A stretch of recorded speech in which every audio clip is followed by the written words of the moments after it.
everybody and welcome back to my channel again. I am today talking about a new topic of fixed partial denture prosthodontic synopsis. और मैंने पहले से FPD start किया हुआ है prosthodontics में. आप मेरी पुरानी वीडियोस देख सकते हैं. I have completed like 4 parts and this is the 5th part.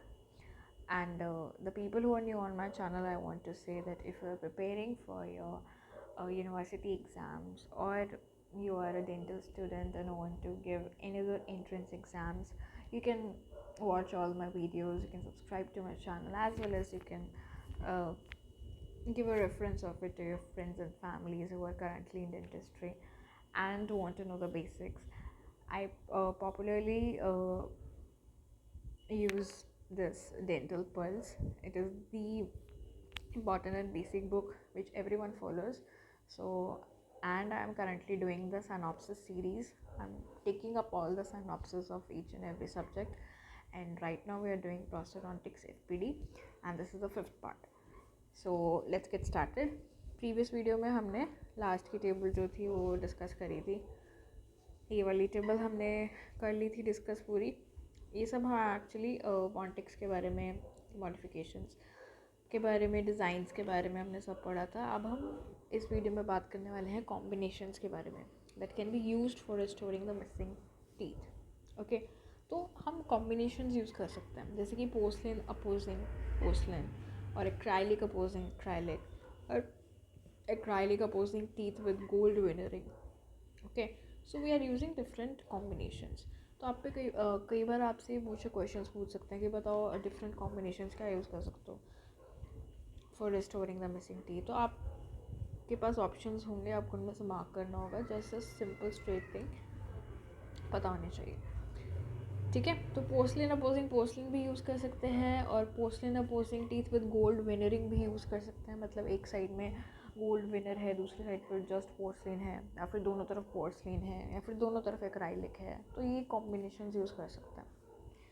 Next point is the greatest potential for wearing exists when porcelain teeth opposes acrylic teeth.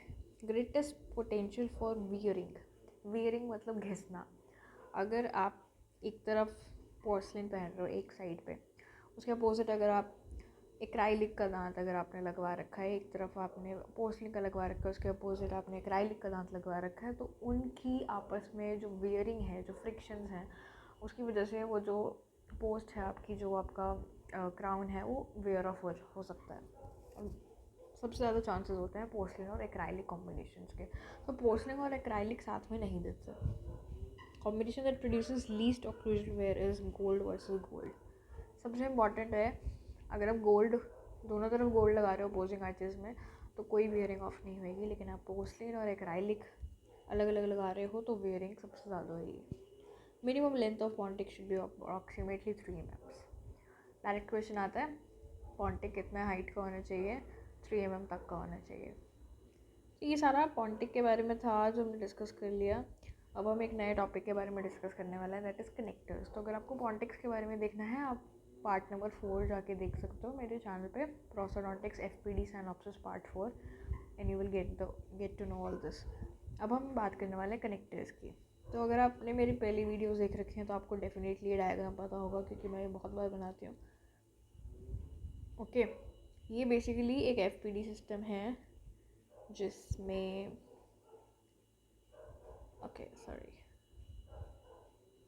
Let me draw it again. ये हमारे apartments हैं. ये हमारे पास बीच में space है.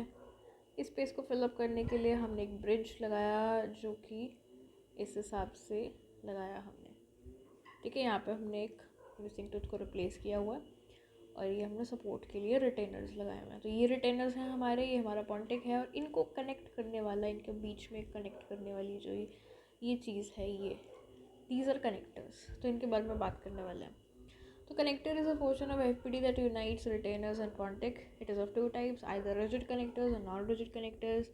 Non rigid में हमारे पास ये जो सिस्टम्स आते हैं ये बहुत इंपॉर्टेंट हैं. डायरेक्ट क्वेश्चन आता है, टेनिस मोर्टिस आपको पता होना चाहिए.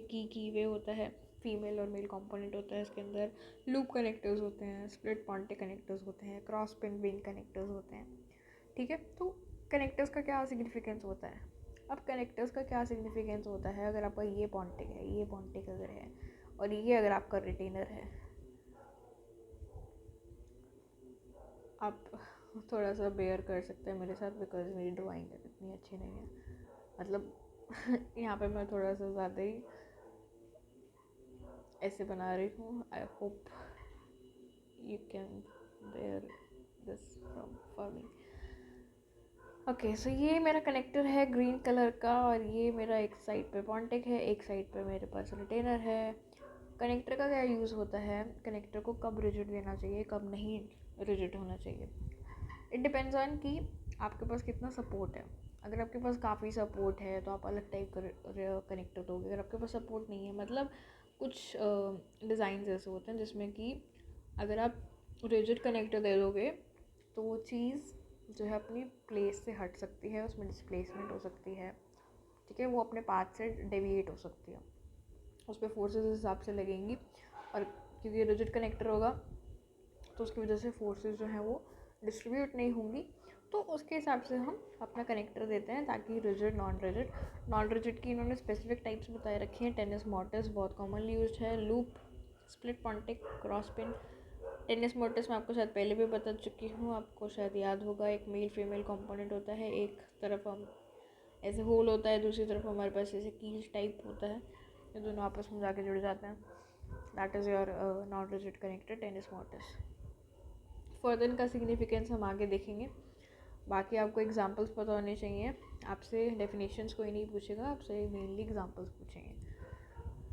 रिजिड कनेक्टर्स का डिटेल वर्जन यहाँ पे है. They are used to unite retainers and pontics in fixed denture. These connectors are used when the entire load on the pontic is to be transferred directly to the apartment. Okay, अगर आपका ये apartment है और इसके ऊपर आपने ये retainer दिया हुआ है, आप चाहते हैं आपका का सारा जो लोड है वो अपार्टमेंट पे जाए. अगर आपका अपार्टमेंट इतना स्ट्रॉन्ग है कि सारा का सारा लोड ले सकता है, तब आप रिजिड दीजिए, तब आप रिजिड कनेक्टर दीजिए, ठीक है, क्योंकि आपको पता है आपका अपार्टमेंट स्ट्रॉन्ग है, सारा का सारा वेट बेयर कर लेगा. A rigid connection can be made by casting as part of a multi-unit wax pattern or by soldering. ठीक है, casting, soldering. The connector should be circular in form and should occupy the contact area. Contact area में होना चाहिए, circular होना चाहिए. Soldering और casting से use कर सकते हैं. उसके बाद to be biologically and functionally acceptable, the solder joint between pontics and connector should be longer, cervico-occlusally and narrower buccolingually. Direct question क्या आता है इसके ऊपर, कनेक्टर के ऊपर अगर आएगा तो यहाँ से उठ के आएगा कि आपका जो कनेक्टर है वो cervico-occlusally ज़्यादा वाइड होना चाहिए. cervico-occlusally का क्या मतलब होता है?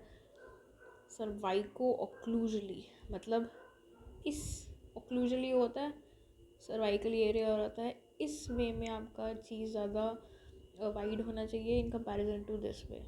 अगर आपका ये लिंगुअल पार्ट है या ये बक्कल पार्ट है, तो बक्कल लिंगुअल इतना वाइड नहीं होना चाहिए जितना सर्वाइको-ओक्लूजली होना चाहिए, ठीक है. तो ये इंपॉर्टेंट बात होनी चाहिए रिजिड कनेक्टर्स की. When both premolars are missing, अगर दोनों प्रीमोलर्स हटे हुए हैं, the connector in FPD used to replace them should be rigid both on canine and first molars, because canine और फर्स्ट मोलर्स काफ़ी सॉलिड दांत होते हैं, बियर कर सकते हैं ये सारी फोर्सेस को, इसलिए हम इनके ऊपर फिक्स्ड कनेक्टर्स देंगे. Now let's talk about non-rigid connectors.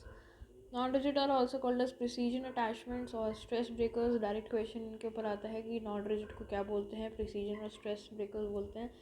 They are indicated when single path of insertion cannot be achieved. जब सिंगल पाथ ऑफ इंसर्शन आप अचीव नहीं कर सकते, मतलब एक ही डायरेक्शन में आप अचीव नहीं कर सकते उसको प्लेस करना, ठीक है. नॉन पैरेंटल अबटमेंट्स अगर जब होती हैं तब सिंगल पाथ नहीं यूज़ हो पाता. नॉर्मली की they should be on the distal side of the mesial abutment. ये बहुत बार पूछते हैं. जो की वे होता है आपका वो डिस्टल साइड होना चाहिए ऑफ मीजल अबार्टमेंट. मीजल अबार्टमेंट जो अबार्टमेंट मीजल साइड पे आपकी दो साइड में अबार्टमेंट होगी ना, जो मीजल साइड वाली अबार्टमेंट है उसकी डिस्टल एंड पे आपका की वे लॉक होना चाहिए. एंड की on the mesial surface of pontic. मतलब मान लो ये आर्च है, ये दांत है, ये मिसिंग है यहाँ पे, तो ये मेरा मीजल अबाटमेंट है, ये मेरा डिस्टल अबाटमेंट है। तो मेरे मीजल अबाटमेंट के डिस्टल एंड पे मतलब यहाँ कीवे लॉक होना चाहिए। और जो मिसिंग टूथ है एंड की on the mesial surface of the pontic, ये यहाँ पे पॉन्टिक बनेगा ना, यहाँ पे ऐसे पॉन्टिक लगाऊंगी मैं, तो उसकी मीजल सरफेस पे होना चाहिए। This arrangement encourages the mesial drift to seat the key into the keyway. Okay, important है, पता होना चाहिए, डायरेक्ट क्वेश्चन आता है।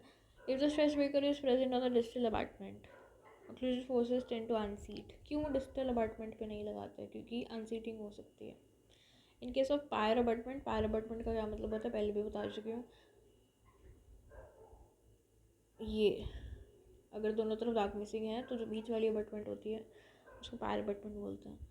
सो in case of pier abutment the keyway is placed on distal surface of pier abutment. अब अगर मान लो pier अबाटमेंट है किसी के पास, तो पायर अबाटमेंट में, और अगर मान लो ये चीज़ मीजल है और ये डिस्टल है, तो sorry, let me make arch and this is your pier अबाटमेंट।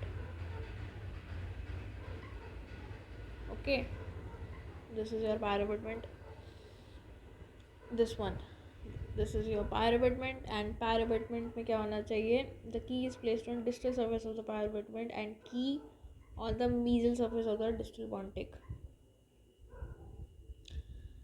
देखो क्या कहना चाह रही है कि की वे जो है, की वे मतलब बेसिकली लॉक, जो लॉक होता है that is placed on the distal surface. अब ये डिस्टल सर्फेस है, ये डिस्टल सर्फेस है, तो यहाँ पे आपका लॉक बनना चाहिए, ठीक है। एंड की जो चाबी है that is on the mesial surface of distal pontic. जो यहाँ पे पॉन्टिक बनेगा ना, डिस्टल पॉन्टिक, ये मेरा डिस्टल पॉन्टिक है, इसका मीजल सर्फेस यहाँ है, तो यहाँ पे आपकी की होना चाहिए, यहाँ पे आपका लॉक होना चाहिए। आ जाता है क्वेश्चन कई बार, थोड़ा सा आइडिया अगर आपको होगा तो वहाँ पे आप सॉल्व कर सकते हो। The distal segment with the key is cemented immediately after cementation of mesial segment. A distal stress breaker seats the key into the keyway when subjected to occlusive forces, while a mesial stress breaker unseats the key from the keyway।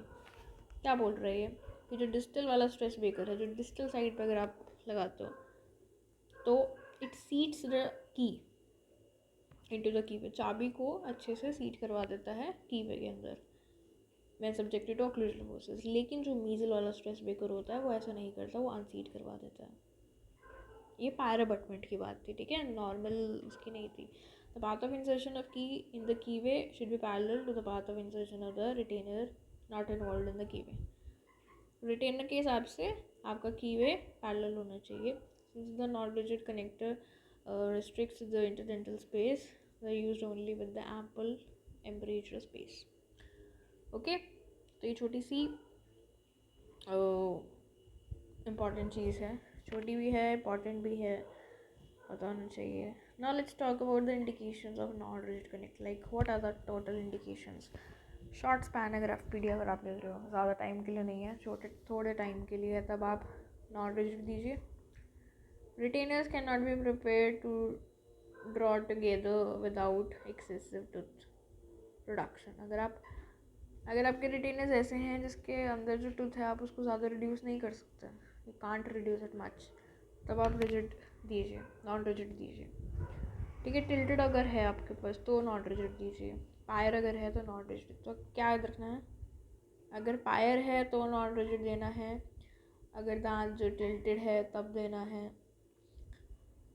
अगर आपका जो retain आपके नीचे अगर जो दांत आप reduce कर रहे हो और ज़्यादा रिड्यूस नहीं कर सकते अगर आप उसको, तब आपको नॉन रिजिड देना है। और अगर आपके पास शॉर्ट स्पैन है तब आपको नॉन रिजिड देना है। Types of fixed FPDs।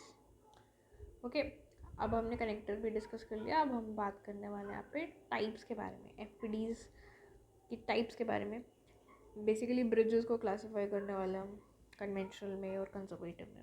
Conventional is also called as cemented, मतलब कुछ ब्रिजेस को हम सीमेंट लगा के प्लेस कर देते हैं, कुछ ब्रिजेस को हम रेजन बॉन्ड के हिसाब से प्लेस करते हैं।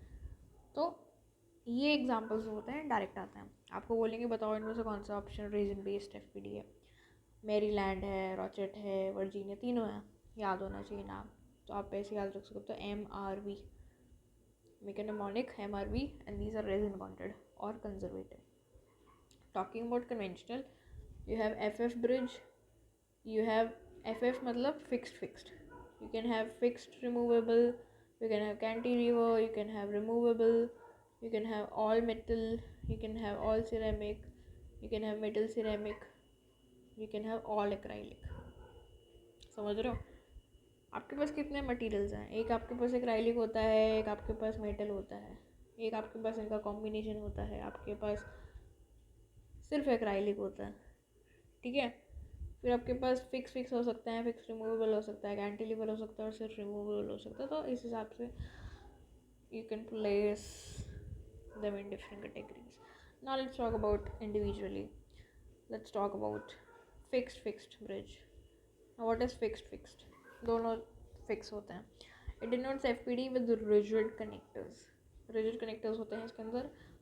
Since the connectors are rigid, there can be no movement between the connector components. Obviously बात है, अगर rigid connection अगर दोगे तो दोनों components के बीच में कोई movement नहीं होगी, ठीक है? They are the most commonly used FPD designs, but disadvantages like it is not used in pyre abutments, difficult to cement, requires excessive preparations to achieve a single path of placement. Since connectors are rigid, unwanted stresses and lever forces will be transferred to the abutment, producing damage. आपका abutment damage हो सकता है time के साथ, आपका pier abutment पे use नहीं होगा, अगर आपको ज़्यादा टूथ रिड्यूस करना पड़ेगा और आपको सीमेंट करने में प्रॉब्लम आएगी. So these are the disadvantages of fixed. Now let's talk about fixed movable. Fixed movable stress broken FPD. It denotes FPD with non-rigid. Okay, ये non-rigid होता है. Commonly used non-rigid connectors include tenon mouses, loop and split bonding. Advantages क्या होती है? Abutment is pressurized only during occlusal loading. जब occlusally load पड़ेगा, जब chew कर रहा है या कुछ और कर रहा है, तब occlusal forces जो हैं तभी उसको वो कांटेक्ट में लाके उस पर अफेक्ट पड़ेगा, बाकी टाइम नहीं पड़ेगा. Act like stress breaker while transmitting unwanted leverage forces. Tooth preparations need not to be parallel. Improves health. Can be used for pyre abutment. Pyre abutment में यूज़ कर सकते हो, ज़्यादा रिड्यूस करने की ज़रूरत नहीं है, पैरेलल होना चाहिए और ट्रांसमिट कर लेगा अनवांटेड फोर्सेस को. डिसएडवांटेजेस क्या है? Can not be use for long span bridges, ठीक है? आप फिक्स्ड रिमूवेबल लॉन्ग स्पैन के लिए यूज़ नहीं कर सकते. Can not be use in anterior as it has a key way. Anterior दांतों में आप यूज़ नहीं कर सकते बिकॉज एस्थेटिक्स का पंगा होता है, कम्प्लेक्स डिज़ाइन होता है, काफ़ी डिफ़िकल्ट होता है इसको मेंटेन करना क्योंकि इसमें की लॉक मैकेनिज्म होता है, तो डिफ़िकल्टी आती है. Next is about removable fixed removable. So the major disadvantages, मतलब रिमूवेबल या फिर फिक्स्ड रिमूवेबल, तो मेजर डिसएडवांटेजेस क्या है कि long span of long span FPDs that one abutment fails, the entire process should be sacrificed. अगर आपका एक component भी अगर फेल हो गया तो पूरा का पूरा प्रोसेस आपका ख़राब हो जाएगा. ये डिसएडवांटेज है. दूसरी चीज़ क्या है? To overcome this fixed removable bridges were introduced. These dentures cannot be removed by the patient but can easily be removed by the dentist. Simple सी बात है, वैसे तो रिमूवेबल था ये, बट हमने इसको फिक्स कर दिया ताकि इसका कोई कंपोनेंट ख़राब ना हो जाए, बिकॉज अगर एक भी कंपोनेंट ख़राब हो गया तो सारा का सारा प्रोसेस ख़राब हो जाएगा. Not of great use. Next is cantilever bridge. Cantilever FPD is used when support can be obtained only from one side of the hidden space. Cantilever का मतलब होता है बस एक ही साइड पे सपोर्ट है, दूसरी साइड पे सपोर्ट नहीं है. The abutment of the supporting side should be strong enough to withstand the additional torsional forces. एक साइड पे है सपोर्ट, दूसरी पे नहीं है, तो एक साइड वाला बहुत ज़्यादा स्ट्रॉन्ग होना चाहिए. एंडोडोंटिकली ट्रीटेड टूथ और tooth with short roots are contraindicated. बिल्कुल भी यूज़ नहीं कर सकते अगर छोटी रूट्स हैं उसकी, या फिर जो अबटमेंट है वो एंडोडोंटिकली ट्रीटेड है तो उसको यूज़ नहीं करेंगे cantilever. The ideal cantilever situation में क्या होता है? Replacement of lateral incisors with canines. अगर केनाइन का सपोर्ट मिल जाए तब हम यूज़ कर लेते हैं कैंटिलीवर को, या फिर first premolar with second premolar and first molar support, ठीक है, तब हम यूज़ करते हैं. डिसएडवांटेजेस क्या होती हैं इसकी? It produces torquing forces on the abutment torque produce कर देता है, can not be use to restore long span FPDs. आप ज़्यादा दिनों के लिए कैंटिलीवर्स यूज़ नहीं कर पाते, माइनर डिज़ाइन एरर भी इसको जो है पूरे को अफेक्ट कर देती हैं, तो बहुत ज़्यादा ध्यान से लगाना पड़ता है। Talking about spring cantilever, spring cantilever FPD में क्या होता है, there is a special cantilever bridge exclusively designed for replacing maxillary incisors, particularly anterior दांतों के लिए, अपर इंटीरियर्स के लिए यूज़ करते हैं। Support is obtained from posterior abutments, usually a molar और a pair of splinted premolars. Upper दांतों के लिए यूज़ करते हैं स्प्रिंग वाला, basically central incisors, maxillary central incisors के लिए उसका सपोर्ट जो होता है पोस्टीरियर दांतों से लेता है, ठीक है। उसके बाद a long resilient bar connector is use to connect the posterior retainer to the anterior bonding. Basically आपको इसमें एक बार यूज़ करनी पड़ती है जो कि इंटीरियर को पोस्टीरियर से जोड़ती है। द कनेक्टर बार में interface with speech, mastication and मीडिफॉर्म। तो थोड़ी सी स्पीच मैस्टिकेशन में प्रॉब्लम आएगी बिकॉज बार जो है इसके साथ इंटरफेयर करेगी। अब हम बात करें ऑल मेटल की। ऑल मेटल में क्या होता है, these dentures are fabricated using only metal. Characteristics क्या है, it indicated for replacing maxillary and mandibular posterior teeth. Basically metal है तो एस्थेटिक नहीं है, इसलिए पोस्टीरियर उसमें यूज़ कर रहे हैं, और नॉन एस्थेटिक है, और सबसे लेकिन स्ट्रेंथ इसकी बढ़िया होती है, ड्यूरेबिलिटी बढ़िया होती है, इसलिए इसको यूज़ करते हैं। ऑल सिरामिक में क्या होता है, they fabricated using only ceramic, simple है। Aluminium reinforced porcelains have sufficient strength to be used, तो इसलिए हम एल्यूमिनियम रेनफोर्स्ड वाले पोर्सलिन ले लेते हैं जो कि बहुत ज़्यादा स्ट्रेंथ प्रोवाइड करता है। एडवांटेजेस क्या होती है कि सिरामिक है तो एस्थेटिक्स बढ़िया हैं, एक्सेलेंट ट्रांसल्यूसेंसी है, appearance can be modified by selecting different colours. Disadvantages क्या है कि इसकी स्ट्रेंथ नहीं बढ़िया होती, वियर ऑफ हो सकता है ये, और एक्सट्रीमली डैमेज अगर टूथ है तो उसके ऊपर आप इसको नहीं लगा सकते। Tooth preparation is not conservative, काफ़ी ज़्यादा रिड्यूस करना पड़ता है सिरेमिक्स के लिए ना, तो ये सबसे ज़्यादा डिसएडवांटेजेस होती हैं सिरेमिक्स के ना। मेटल सिरेमिक का क्या मतलब है, metal is use to fabricate the core and external surfaces fabricated using ceramic, simple सी है। The metal is bonded to the ceramic chemically, mechanically and ionically, 3 तरीके से दोनों आपस में जुड़े होते हैं। Now there are 2 types, metal is surrounded by porcelain on all surfaces, or just lingual and occlusal surfaces is formed by metal, and labial and gingival surfaces alone formed by porcelain, ठीक है। it is just simply a porcelain facing or winners। Advantages क्या होते हैं कि strong तो बहुत है क्योंकि मेटल का सहारा मिल रहा है तो स्ट्रॉन्गनेस है, और स्टेन्स वगैरह जिन दांतों में होते हैं उनमें इनको यूज़ करा जाता है स्टेन्स छुपाने के लिए। डिसएडवांटेजेस क्या है कि एस्थेटिक्स बढ़िया नहीं होते इतना ज़्यादा कंपेयर टू ऑल सिरामिक, ठीक है। ऑल सिरामिक तो बहुत ज़्यादा बढ़िया होता है। Tooth preparation is not conservative, simple सी बात है क्योंकि सिरामिक्स है। And brittle fracture can occur due to fracture at metal ceramic junction, अगर जंक्शन में अगर होगा फ्रैक्चर तो प्रॉब्लम आ जाएगी। Next is all acrylic. All acrylic FPD indicated for long term, temporary और इंटरिम प्रोसेसेस, ठीक है। टेम्परेरी और इंटरिम है और लॉन्ग टर्म के लिए यूज़ करते हैं, ऐसा ये है। ऑल सिरेमिक एक ऐसा है जो लॉन्ग टर्म्स के लिए यूज़ करते हैं, लेकिन वियर रेजिस्टेंस इतनी ज़्यादा बढ़िया नहीं होती, वियर ऑफ कर सकते हैं। एस्थेटिकली प्लीजिंग होता है, बढ़िया होता है, इंटीरियर्स में आप दे सकते हो, and can be use for making splints.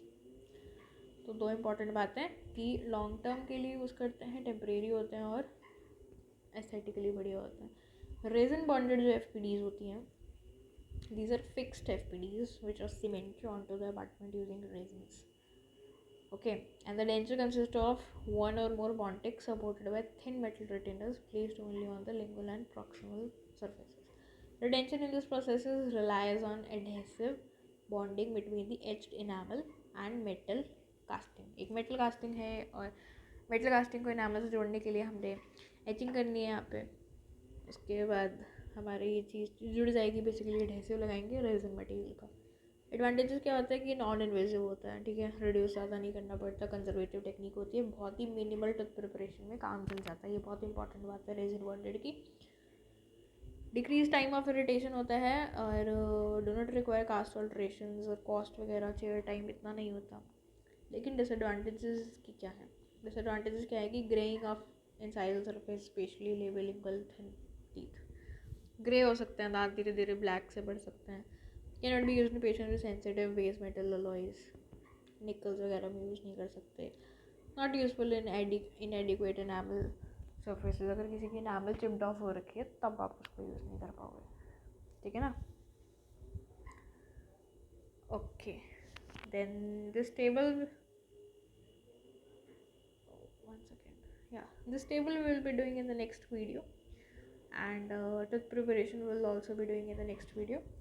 So if you like it, and if you have any questions, you can comment down, I'll answer them, and I'll see you in the next video. Till then, keep learning, and bye bye.